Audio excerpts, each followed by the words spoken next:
गुरु कास्ति स्वाध्याय संयम मस्तका दानम चेति रसानां षट्कर्माणि दिने दिने। ओम नमः सिद्धेभ्यः। यहाँ पर उपस्थित आदरणीय अध्यक्ष महोदय माननीय निर्णायक एवं यहाँ पर उपस्थित मेरे सभी साधवी भाइयों को मेरा जय। यस, आज की इस प्रवर्तमान ज्ञान गोष्ठी में मेरा विषय है चार कषाय। जैसा आत्मा का स्वभाव जानना देखना है, वैसा आत्मा का स्वभाव क्रोध आदि कषाय करना नहीं। कषाय तो उसका विभाग है, स्वभाव नहीं। क्या आपको पता है कि विभाग किसे कहते हैं? आत्मा के स्वभाव के विपरीत भाव को विभाग कहते हैं। जैसे लोहे पर जो जंग लगी हुई होती है वह उसका स्वभाव नहीं है, वैसे ही जो इसी प्रकार जो आत्मा है वह उसकी क्रोध आदि जो कषाय है वह उसका स्वभाव नहीं है। बालबोध पाठमाला भाग 2 में कषाय की परिभाषा कुछ इस प्रकार बताई गई है कि जो आत्मा कसे अर्थात दुख दे उसे कषाय कहते हैं। ये चार प्रकार की होती है: क्रोध, मान, माया, लोभ। लोभ को पाप पर बात भी कहा जाता है। क्रोध, गुस्से को क्रोध कहते हैं।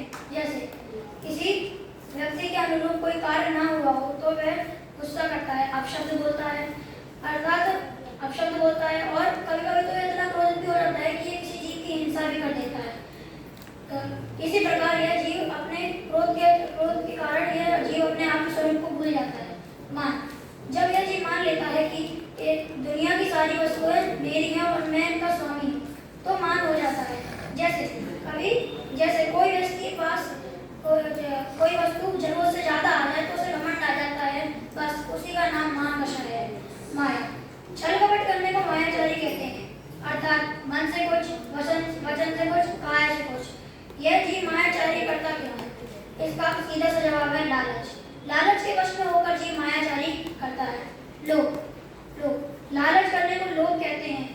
जितनी छोटी सी परिभाषा है उतने ही बड़े पाप का बंध यह जीव इस लोभ के वश में होकर करता है, इसलिए तो इसे पाप का भाव भी कहते हैं। इसी प्रकार इन कषायों का त्याग कर हम सभी शीघ्र भगवान बने, इसी मंगल भावना से जय।